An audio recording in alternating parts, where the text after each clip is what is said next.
So let's jump into our panel discussion, our very first one. And this panel discussion is about global digital services.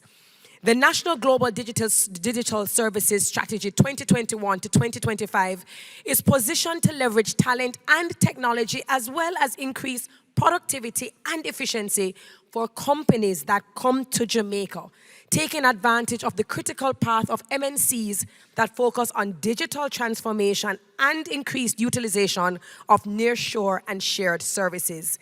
This session will delve into the success of current players, their expansion plans, and why Jamaica's nearshore advantage provides tremendous opportunity. Our esteemed moderator for this session is Kirk Laughlin. He is founder and chief analyst of Nearshore Americas, the premier platform for authoritative data, insight, and guidance on knowledge services export business of the Caribbean and Latin America. Please let us welcome him.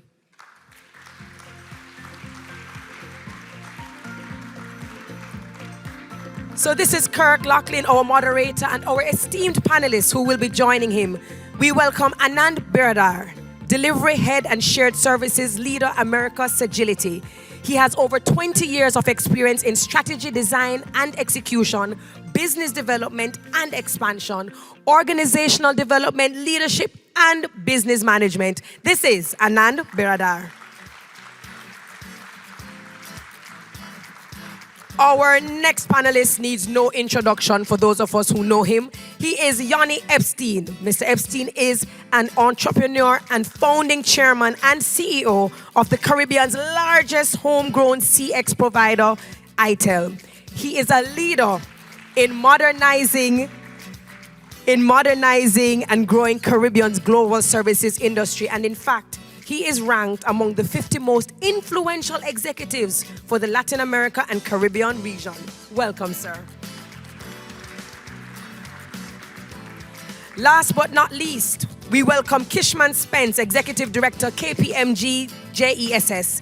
Mr. Spence has over 23 years customer operations experience with global teams across the Caribbean, USA, Europe, Asia, and Africa, working with leading players in the telecommunication, online retail, and professional services space. Let us welcome Kishman Spence. This is panel discussion 1, Global Digital Services. Hello, everyone. How's everyone doing so far? Excellent, excellent. I'm really, really excited to be here. It's a true privilege. It's also wonderful to see so many good friends, old friends. I've been coming to Jamaica for close to 13 years now in the global digital services industry, and it's just been remarkable. And we're going to talk a little bit about that as well. I want to just start with the idea of reflection and the importance of reflection. My first visit here was in 2010. I got to meet Mr. Robinson here, getting off the plane. Conrad Robinson, if you don't know him, one of the best people you could ever meet entering a new market. And during those 2 or 3 days in Jamaica, we did some filming, we got to know some people, spent some time with Mr. Gittins in Kingston, and also Mr. Markar Jarrett. At that time, for those who don't know his story, there was one operation, Vistaprint, and the rest of his fields were empty. And what I found at that point was this it's very hard to describe, but there was this clear understanding and belief and aspiration about what could happen in Jamaica. And at the time, no one was necessarily saying we're about to create 50,000 jobs. But what was absolutely clear was this extraordinary level of confidence in knowing the job could get done exceptionally well. And it's only through reflecting on these things that you begin to appreciate how far the journey has been. Another thing, I don't want to overlook something really important about BPO is how powerful this industry is in terms of engaging folks from the entire economic strata of a developing economy. really important what this industry does for people. It's an entryway to what I often call an ability to speak, to have global fluency, especially in the world of digital, which, as we all have learned so much, is vast, and vast opportunity for individuals who enter, vast opportunity for entrepreneurs who want to grow from what they learned at the entry point. So during those 12 years, as many of you well know, many global services companies have come to Jamaica and have found great success, and we'll talk a little bit about that in the panel today. It's also important to point out, especially, I just want to talk a little bit about my position at Nearshore Americas. We're really the authority on the nearshore digital services conversation. We have more than 7,000 news stories, analyst reports, videos. There's a few documentaries. We've been doing our very best to tell the story. And many of you know this, but it's important to just be very mindful of the fact that this is a super competitive industry. There are 15 other very viable markets in our hemisphere who are working very hard as well to craft their pitch, to improve their delivery, to do everything that they can do to win business as well. And I don't want to take anything away from any of those markets. What they're doing is very important. But what has happened here is there's something that I found that many of the markets have. You know, we know about airlift and proximity and cost effectiveness and workforces that are really powerful. In the case of Jamaica, one, I have to definitely mention this. This is two things, actually. What we have in Jamaica, without question, is a very high-performing investment agency. There's no question about it. Our group, my editors, our analysts, work with agencies like Jampro all the time, and I can tell you, the group doing the work here is really focused, is really organized, has got great leadership, and to the Prime Minister's point, you see a continuity. And unfortunately, there's too many markets out there that perform well for 4 years, then a new government comes in and they're not even answering the phone anymore. They're not pitching us anymore. That's unfortunate. We haven't seen that in Jamaica. It's been very consistent. And the other point here is the government itself, as you know, is very fluent in this particular industry. They know the details. That absolutely matters to investors, that they can have a meaningful, deep, contextual conversation about how important these jobs are, how important BPO digital services is to Jamaica. And I think that's really important. Of course, ICT, telecommunications, solid, but I think we're all looking forward to greater improvement there. Another thing, as we think more about the uniqueness of the Jamaica offering, speed. Speed matters so much in our global services industry. Those consumers, like myself, have zero tolerance anymore for anything but fast-acting, actionable problem solvers for any number of consumer problems that may be out there.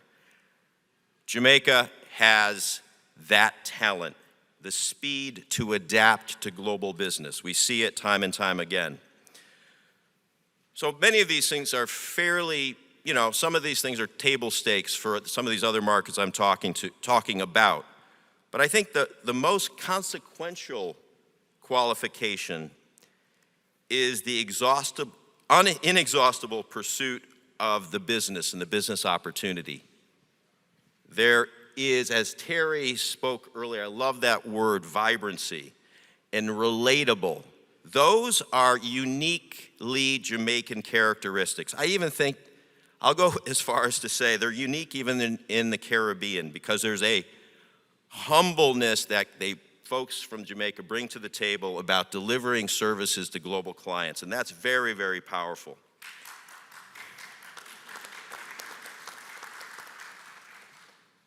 So, as I mentioned, we sit at Nearshore Americas as the arbiter of these conversations. As Minister Clark pointed out, he had, as you may recall, talking about meeting with investors in London and the New York City area. Those people want to understand what's really going on in these markets of Latin America and Caribbean, because you've got to remember how much has come before in terms of the perceptions of these markets. And there's a real need to reorient people around economic opportunity and the special advantages of working in these markets. So our commitment to this market is to provide that context to really get to the truth, which is not always easy, and do it with as much transparency as possible. So I do just want to take 1 second to invite you to take a look at Nearshore Americas, become engaged in our market. We really believe in having these conversations. Just to give you a heads up, in March in London, we'll be holding our first ever Cross Connect Forum, which explores the transatlantic conversation, transatlantic global services considerations of UK and Western European businesses doing partnerships in the Americas and Caribbean as well. So look out for that. And I do want to shift to our panel now. I'm really, really proud to be with these three gentlemen. Kishman's a good new friend of mine. We've done some business recently. Tremendous story at KPMG. We're going to get into that a little bit. Anand and I met, I think, more than 10 years ago now in Colombia, and he's had a tremendous experience and done great work here in Jamaica. Also, a man we all know and love and have great respect for, and I don't like to throw the word visionary around, but right here, this man is a visionary because of that growth and the opportunity people saw, Yoni and others saw over the last 10 years. So, with that, I want to move to our panel, and I'll move over here.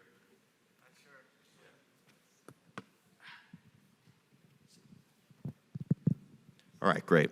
So, gentlemen, I think there's always this desire in tech to always constantly be looking forward. We always, what's going on next? But this is probably a good moment to reflect on where we've come. And in your own words, your own experience, I'd love to hear what you think has gone well. What has contributed to this story over the last 10 years? We'll start with you, Kishman. Yeah. Am I being heard? Yeah. Good. Yeah. I think the story of what has gone well in the global digital services space has a lot to do with what I think the engine of the industry is. We talk a lot about the tech, we talk a lot about the processes, we talk about nearshore, we talk about cultural affinity. And sometimes we forget that the engine of what drives it is the Jamaican people, the people. And when I say the people, I'm not talking about the unemployment rate. I'm not talking about the percent of people who are job seekers. What I'm talking about is the unique personality of Jamaicans. And it's a unique creativeness, curiosity. Locally, we say if there's a system, Jamaican finds a way to break it. There's a positive side to it. When Jamaicans encounter a problem, they have that creative solution which our clients are looking for to say, it's not broken, we can fix it, we can work around it. So I think the people has been a tremendous part of the success story. If I had to say another thing that I think has really given us buoyancy as an industry is the way we have come together to become very nimble, adaptable, and flexible. The stories I hear from my client, who's KPMG in the US, is India is the hub of shared service centers globally.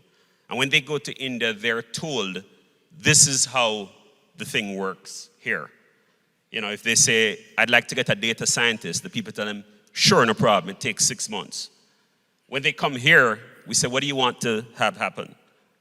And then we go off and say, how do we make this happen? So what you find is that we kind of make the rules up as we go along. We build the plane while we're flying it. If it can be done, we'll find a way to do it. And I think those two factors, the people and our incredible agility, flexibility, adaptability, has really, really, given us tailwinds in the global sector. Well said. Yoni? Sure. Thanks, Kirk. What I would add to on that, is the Jamaican people's story is one that is world renowned, and we know we can go to all corners of the earth and see Jamaicans excelling. But, you can't be successful unless you market a product well. And I really have to give kudos to Jampro and the team at Jampro, as well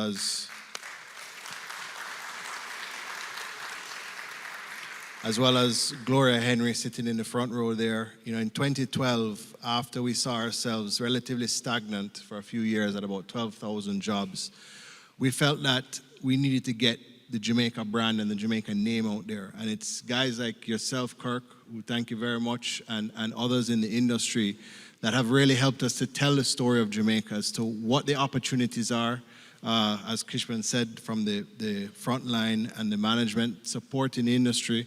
What is our competitive advantage or our value proposition in Jamaica, and get that out to the world. And then we started to see, large players start to come into Jamaica, which provided a lot of credibility to what we were saying as Jamaicans and what we had the ability to do. And that is really what started the growth of this industry, where over the last 10 years we've gone from 12,500 to 55,000 in the industry, along with the support of the government and creating a framework for all of us to be successful, right? So to me, when I look back, really carrying the Jamaican flag and saying why we are as good as we are in the region, and why you should take your business from the far shore and bring it to the near shore and go to the largest English-speaking country in the Western Hemisphere, in the Caribbean, and make Jamaica your home is really the epitome of that story. Good. Anand? I recognize this is a session before the lunch, so we're going to be brief. Summing up 10 years in 3 points. One, I would say the government and the associated agencies, whether it's Jampro, JESS, and the Global Services Association, which is the advocacy association for the industry, founded by Yoni, taken to the next level by Gloria. I think this team of people, irrespective of their roles, coming together to solve a problem, I think is the foundation of the last 10-year story. Top it up with people. The IQ and the EQ levels are fantastic in Jamaica. This is not somebody's storytelling. This is factual data coming out of the assessment analyses. And then the third part, I would say, is if the story has to hum again and again, it has to hinge on client endorsements. It has to hinge on true performance. And in our industry, you sneeze, you're measured, you move, you're measured. So everything is measured, so everything is factual, everything is data-driven. And I could tell you the Net Promoter Scores for the performance we do in Jamaica, and I'm part of the healthcare industry, which is very sensitive, dealing with patients, dealing with doctors, and I gotta tell you, the Net Promoter Score, which represents, in general, the performance, right? So you have great team, whether it's government and the associated agencies. You got super IQ and EQ talent. Now, the outcomes and the client endorsements just seal the story. That's 3 years. That's a really good place to move toward, Anand, and I'll follow up with you, and I'll work the other two gentlemen in. But on that point of value creation, which is so crucial to our industry, this is sort of that moment the Prime Minister said, what better person than you guys to advocate for your own organizations? This is a chance for us to hear what is really going on.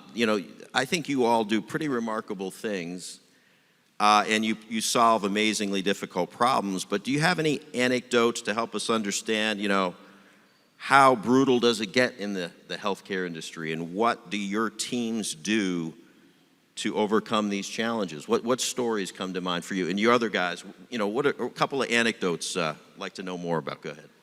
Okay, I want to give you two, right? One, Sagility is top 5 in the world when it comes to servicing U.S. healthcare end-to-end. What we do in Jamaica is largely the interaction part, which is taking care of the conversation with the patients or the doctors and the nurses. Now, one is irrespective of the education, Google hires people based on skills. We do the same. I mean, education matters. I think there is a lot of work being done there, but they have to go through a series of skills and assessments to get through. The IQ and the EQ levels are phenomenal here. And with that, they undergo 16 weeks of training. That's 4 months of training. By the end of it, we employ 3,500 people here. I would say their US healthcare knowledge, as complex as it is better than 99.9% of the Americans. That's how deep their knowledge levels are.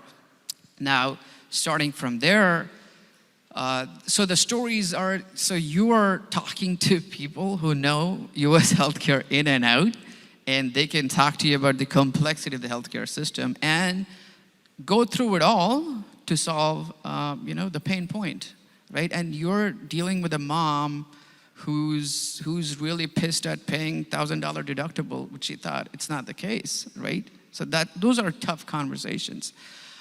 So managing that in a clear, simpler terms. And healthcare is a very high compliance industry. There are things you can say, there are things you can't say. So you can't run your stories on a call. So you really have to speak the facts, but handle it with care. So it's a tough act. And I think globally we compete with many countries, and Jamaica stands in the top 1, top 2 position consistently, right? And the second story I think is the opportunity really is the nursing, right? And we employ over 1,500, 2,000 nurses in Philippines, and I'm thinking, why can't we do it in Jamaica, right? And I think either the PM or the Minister Hill was alluding to this, that there is an opportunity to drive nursing here in Jamaica, and I'd be happy to employ a lot of nurses. So this is going to be, we could have people anywhere in Jamaica and supporting. So I think those are the 2 stories Fantastic. I find relevant. Great. Yoni? Well, the whole infrastructure of getting us to where we've gotten to is, I guess, as many have said in the past, of our public-private partnership, right? So when you think about how the industry got here, first you have to get the companies that are bringing the clients, that are providing the services. Then you got to get the agents. You've got to build the support, to build a middle management and upper management to manage the business, which IDB has given us tremendous support through the Global Services Skills Project, which Fernando is here from IDB, and that's been managed by Marjorie in Jampro, which has been a tremendous support for us over the years.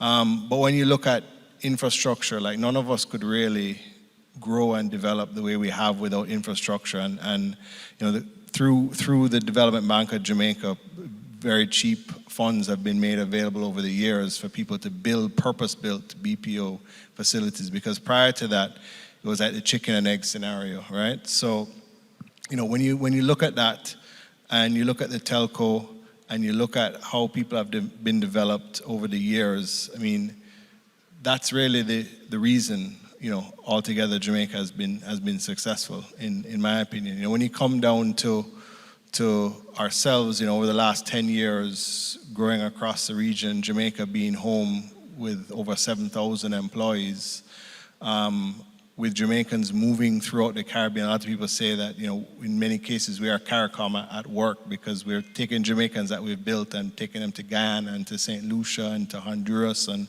other countries that we have developed into. That just goes to show, back to the point what Kishman said, as to, the infrastructure of the people in Jamaica and how well we excel is really the story at the end of the day. And partly why we have been so successful. But the number 1 market to our industry is the United States. That's where the business is coming from, and be able to develop a sales infrastructure to bring that business here, it's only based off of the product that you've been able to develop over the years. Okay. So Kirk, you have asked to share 2 of the stories of what we deal with.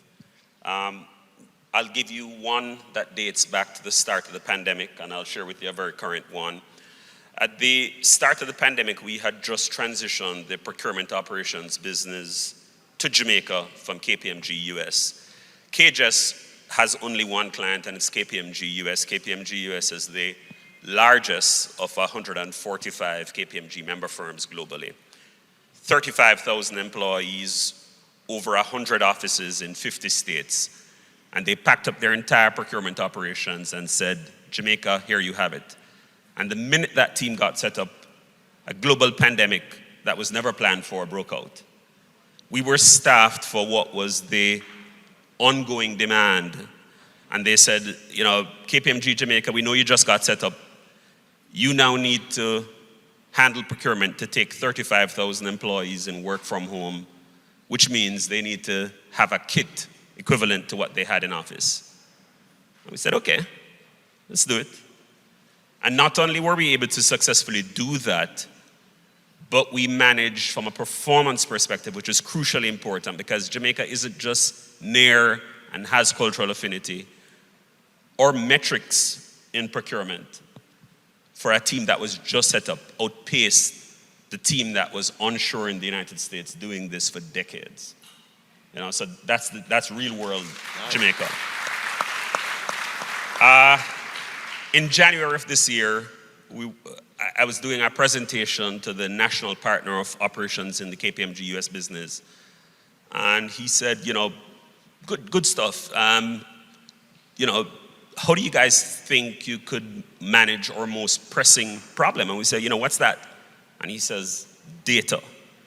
We cannot find enough data roles in the United States. Now, I had no knowledge of what the market for this was in Jamaica, but being the entrepreneurial Jamaican I was, I said, absolutely, I'm sure I could find you people. And you fast forward that story now, I've been given 50 roles in data, 25 have been seated, and these are people who are doing enterprise-wide projects for KPMG-JESS, ESG projects, major platform replacement projects. And the only thing that success is doing is opening the floodgates to say, you know, how much more can you find? You know, so these are some of the real world, you know, achievements that I'd like to share. Great point. How about for the two of you gentlemen? That's a very, very important thing to think about is where the market's going and then supply the talent that's necessary, data scientists, and, you know, bleeding into blockchain. I know, Yoni, you software development areas you're exploring, but how do you see that lining up between here's what the market demands, here's what we have to cultivate, here are the conditions we're dealing with, we've got the Heart Trust, we've got other IDB support. How does that coalesce to get the positions filled that you need, your clients need? We'll start with Yoni. Sure. Well, I think it first starts with a discussion as to what is the skill set, right? What are you looking for? You're looking for data scientists, or you're looking for people that have just very large levels of experience in Excel?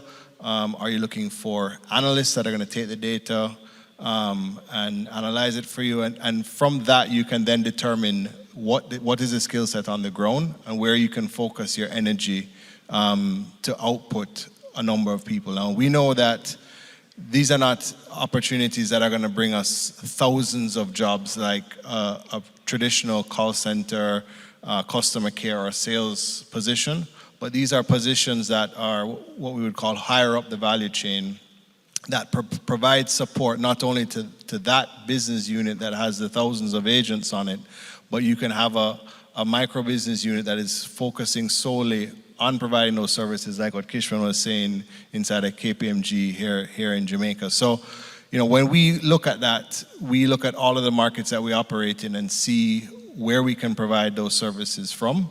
But it starts with understanding what ability you have on the ground from day one.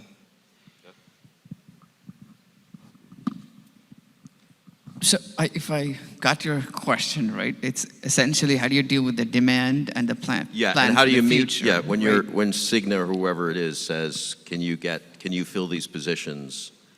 What does that whole ecosystem look like, and what do you have to do to make it happen? I think it would be exactly what Yoni said, right? I mean, once you understand the the business outcome of that specific account or a program. I think you map the behaviors needed to drive a specific business outcome. Once you identify the behaviors required, and these are competencies, right? So where you got it's a repeatable behavior. Then you break it down to what skills and what knowledge will lead to that behavior. And then it breaks down to where is this talent which has this skill, this IQ level, this EQ level, this competency, and then your canvas to search for talent is clear. Great. I want to now pivot a little bit toward standing here now looking to the future. And I want to think a little bit about this concept of regional hub and the importance Jamaica has as a regional leader. And what does that imply? What responsibilities does that start to suggest? And if you noticed, Minister Aubrey Hill mentioned something very interesting, Yoni, about Guyana when he spoke earlier. And I've heard other mentions of, various interactions and commentary from other Caribbean markets. And having made that point, but I also think we have to think in parallel with it. A fact that we all have to deal with is Jamaica has X numbers of people, and sometimes that is a unfair, classification, right? Because if you look at the imagination that it took to get as far as we've all gotten over the last 10 years, I think there's an equivalent level of reimagining what we can become from here. So I guess what I'm trying to understand, and I want to start with you, Yoni, because you have really interesting operations in Saint Lucia, Guyana. We've spent a lot of time in recently in a really interesting project there.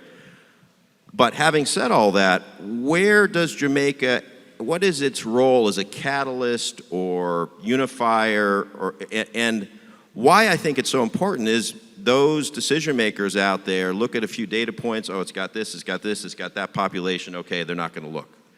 How do you overcome that? So what's really funny is I recall when we started 10 years ago on Nearshore Americas, it was very Central American driven. That's where the business was, right? And the irony of that now is 10 years later, I was talking to Fernando outside, is more and more of these Central American countries want to follow our GSS program. And they're kind of coming to us now as to, what have you guys done? How have you been successful? Because they're now realizing that they have to continue to develop their workforce if they want to continue to grow their industries, right? And what the pandemic taught us on a whole is, because as the Prime Minister said, when it first struck and they kept the business process outsourcing industry open, it was, while protecting lives and livelihoods and working with, between all of the mechanics of what was going on in the early stages of the pandemic, Jamaica was still open for business.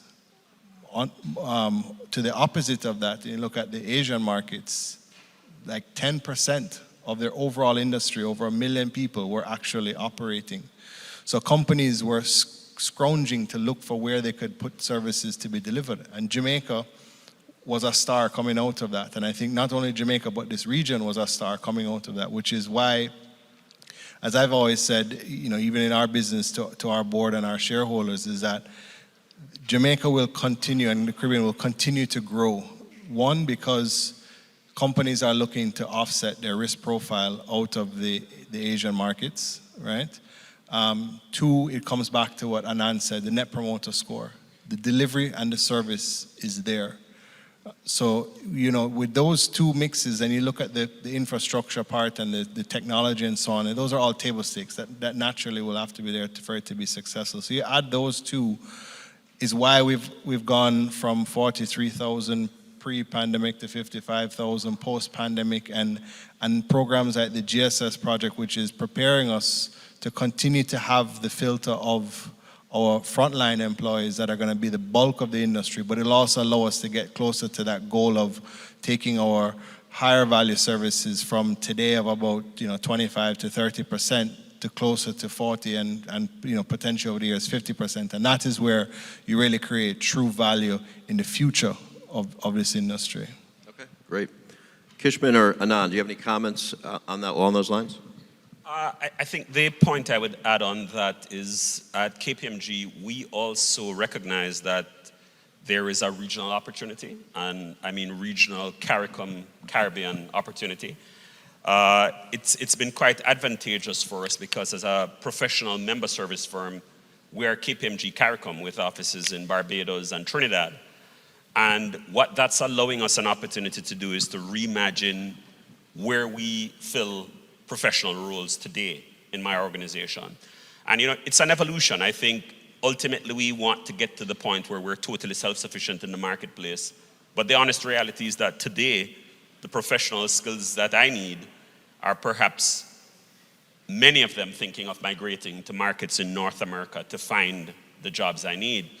So, our strategy is what do we need to do now to win and grow this business, and how do we hone talent in the future so that we can start to build from the university up the kind of talent we need in risk management and data and project management. And so one of the stories we have of that's success in the Caribbean is, as we have been on a quest to find nearly 50 project managers in very short order, we've said, let's see how robust the CSME engine is. And we have actually hired project managers from Trinidad who have worked with the Ministry of Labor to obtain certificates for, and they're now working in Jamaica. Ultimately, we believe it's a model where, rising tides will lift all boats, and there's more than enough opportunity to go around for Jamaica to, to dominate, but pull along the other countries in the Caribbean.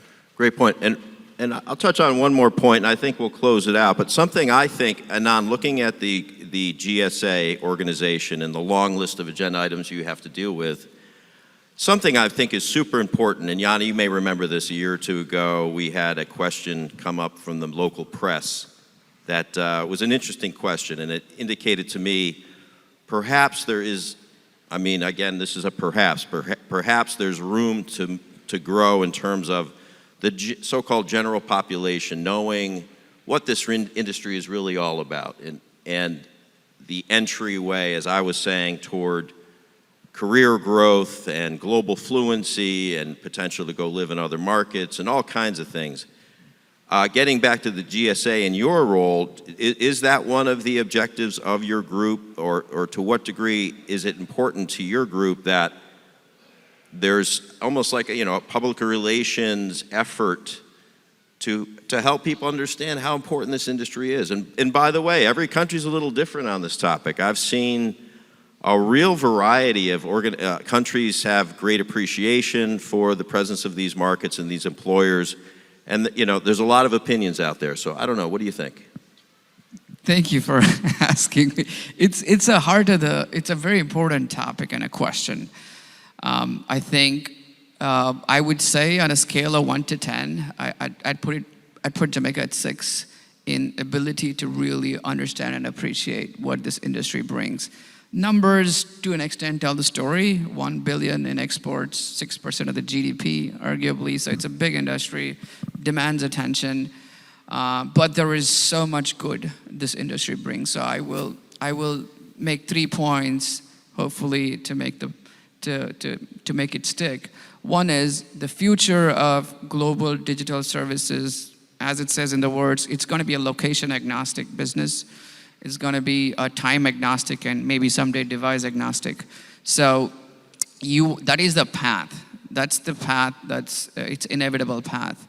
Now you want to play well in that path, which means you could be in St. Mary Parish, you could be working for ITEL, working for Sagility, or working for a Scandinavian company.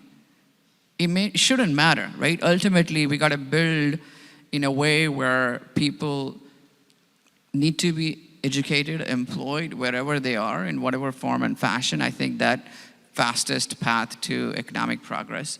And that begins with the GSS industry the way it has been in the last 10 years. Kishman and KPMG, tremendous success in the last 5 years, right? Would it happen in the mid-2000s? Probably not. It wouldn't take off, right? It happened because there was a base built. Like KPMG, there will be 10 more successes, right? Which will come on this. ITEL may start IT outsourcing, right? So whether it's ITEL, higher level services, we may start nursing, right? They all build on this base. People need to understand that this base it actually enables investments, demands attention, and attracts investments in the right area so that 5-10 years from now, you're bringing the best out of Jamaica and the Jamaicans, and everything clearly aligns to economic progress. Well said. Yoni? I don't know what to add on the back of that, but what I would say is that, again, looking to the future, when you think of the foundation that has been set, and I'm going to call out one in particular, Diane, who I know is leaving in her capacity at the end of this year. But your stewardship of Jampro that has supported this industry is the reason, or one of the main reasons why we're at 55,000 jobs today. So I want to thank you.